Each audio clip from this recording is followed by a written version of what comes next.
Hi, and welcome to Nutrition Interactions.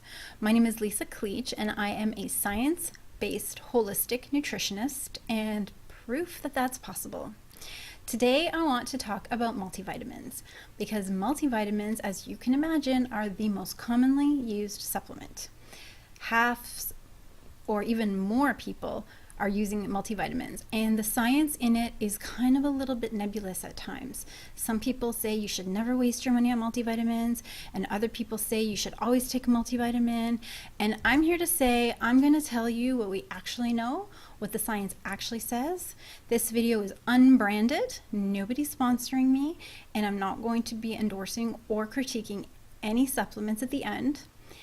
Unbranded and hype-free. I'm a scientist, I am not a marketer, so I'm not going to be giving you any embellished claims, and I can understand what I'm reading. So let's get started. What exactly is a multivitamin? Because there's so many available options out there, how do you define which one's multi and which one isn't? Well, from a scientific research perspective, most of the multivitamins would require a minimum of 3 vitamins or more, and it may or may not contain any minerals. So that would be your definition of a multivitamin. It could contain more vitamins, it could contain minerals, but that was kind of the lump that they used, or the minimum criteria when they're doing research for a lot of the studies. So yes, there are benefits of multivitamins, but no, they might not be as good as you may have heard. So let's go over the details. What is the main first benefit of multivitamins? The first one is they're generally safe. And of course, by multivitamins, I'm not talking about individually dosed individual vitamins or minerals, high-level dosages, supplements. I'm talking about a number of vitamins put together in an actual capsule or tablet, and because you have so many ingredients in it, nothing is at a super high dose. So if you're using a multivitamin with lower doses of a whole bunch of nutrients, they have generally been shown to be safe. There are a couple conditions where they won't be safe. In order to find that out, you need to look at the warnings, cautions, and contraindications on your label and make sure there's nothing specifically mentioned on the supplement you're looking at or taking that would make it unsafe for you. The second thing is look at the other non-medicinal ingredients as well to see if there's anything that you may react to, that you're allergic to, or anything that you may have reacted to in the past. And the third precaution you can take to keep multivitamins safe is to use them as directed. Please, if it says to take 1, don't take 12. Use them as directed if you want to take them safely and avoid potential adverse events. Now, in general, do we even need to take multivitamins? And that's kind of the big question, because when we're in a place where we have access to copious amounts of food throughout the whole year, you'd think that a lot of people would say you don't need to take a multivitamin, just eat a balanced diet. And while theoretically that's true, study after study shows it's not happening. North Americans are not eating enough nutrient dense, not eating a good enough balance, and they're not eating enough balanced, have a good high nutrient dense balanced diet with a variety of foods to make sure that everybody's getting the minimum number of vitamins and minerals and other nutrients required every day. So we know it doesn't happen.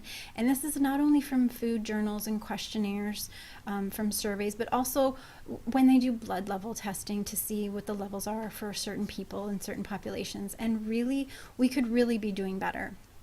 So some of the nutrients particularly at risk are, of course, number 1 is vitamin D, the sunshine vitamin. A lot of people are not necessarily deficient. There are people who are deficient, but a lot of people are insufficient in vitamin D.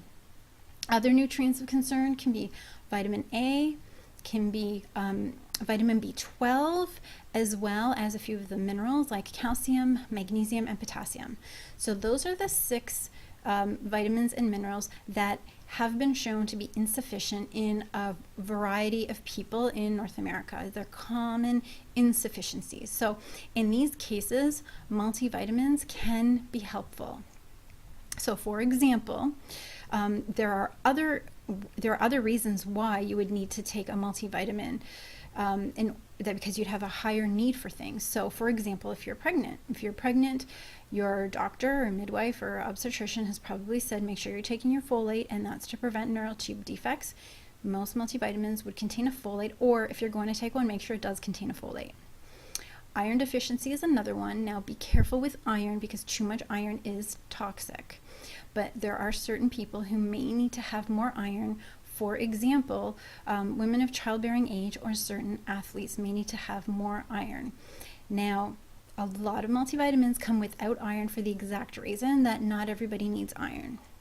So this is something that you can get a blood test done to find out for sure if you actually need iron. Vitamin B12 is another one, especially as we age. It's more difficult for us to absorb enough vitamin B12 to help prevent some neurological diseases. Vitamin B12 is required for proper nerve functioning. So that's another way that a multivitamin can help. And of course, vitamin D, which is insufficient in so many people, unfortunately. A lot of multivitamins contain vitamin D. So in general, yes, they can definitely be used for a safe insurance policy for a lot of common deficiencies/insufficiencies in the North American population, but always choose food, high quality food first. Multivitamins cannot replace a crummy diet and not taking care and not having not exercising and taking in some sunshine, a little bit of sunshine. So that's in terms of the nutritional benefits of multivitamins. They're safe, they're good for a multitude of nutritional insufficiencies, but what about diseases? Can multivitamins help with certain diseases? And this again has been studied pretty extensively in the scientific literature. So let's go over a few key diseases. Now, this isn't really disease, but it's your basic life or death situation. And can multivitamins help prevent death? / do people who take multivitamins live longer than people who eat the same and have the same lifestyle, but don't take multivitamins? The answer is no. Multivitamins on their own have not been shown to extend life expectancy at all. What about the number one cause of death, malignant cancer? Can multivitamins help prevent or reduce the risk of malignant cancer? And the answer is almost never. There is a very small reduction in risk for cancer only in men. And again, the reduction is really small. And it's even higher in men who've already had cancer once. So multivitamins are not going to help you prevent cancer in general, but they can slightly lower the risk for some men. Don't know why it's not women. Love to see more research on this. And when I find it, I might update this video. What about the second leading cause of death, heart disease? Can multivitamins help reduce your risk of heart disease? And the answer again is no, it cannot. And when I'm talking about these reduced risks, I'm not talking about individual studies. I'm talking about the weight of the evidence. All of the evidence combined, while some studies may show a little bit reduction and some studies may show a little bit of risk, in general, multivitamins have not been shown to reduce your risk of death, to reduce your risk of cancer if you're a woman, or to reduce your risk of cardiovascular disease. Sorry, if you've heard that, that's incorrect, and the weight of the evidence does not support that at all.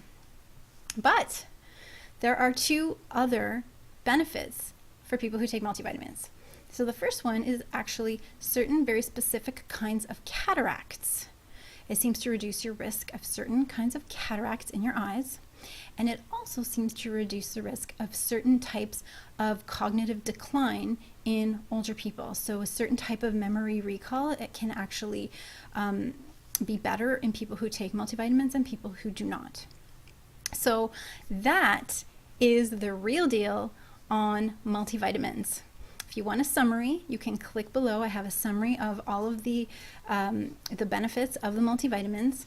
And again, I can't reiterate this any more strongly, but when you need nutrients, you need food. Your body's designed to eat food. Food is a very complex structure, and you could use, you can get so much more nutrition by eating more fruits and vegetables, more protein for most people, and higher quality fats in general, and a multivitamin is not going to be your savior for poor diet and lifestyle. So food is always first, but there are some benefits for taking multivitamins. They do have their place in certain circumstances, and in general, they're safe. So I hope this information was helpful for you. If you have any comments, please add them in below. If you have any questions on multivitamins or any other supplements, I have 12 years experience in medical safety. So if you want to know about any other supplements, whether they're safety, whether they work, let me know and I'll do other videos for you. And I also want to invite you to the website NutritionInteractions, where I am your science-based holistic nutritionist. And I'm there to answer questions and support from an intersection between medical science and holistic health. And finally, if this video was helpful, if it has some good information, if there's somebody that you think would benefit from knowing the up-to-date science behind multivitamins, then please share this video. That would be great. So thanks very much, and I'll see you next time.